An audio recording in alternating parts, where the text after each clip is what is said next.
Today's reflection from the Gospel of Mark, chapter 6, verse 14 to 29.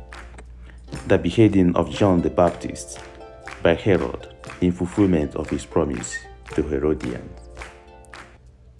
My dear friend, it is good to keep to one's promise, but not to fulfill a devilish request. Be wise.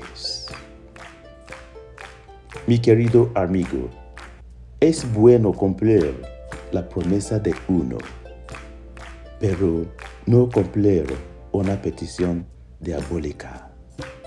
Sé sabio. Ezigbo enyi m, ọ bụ ihe dị mma imezu nkwa mmadụ kwere, mana ọ bụrụzi imezupụta izuzu ọjọọ mmadụ rịọrọ. Anyasa. May God bless you. Dios te bendigas. Ka Chineke gọzie gị. Amen.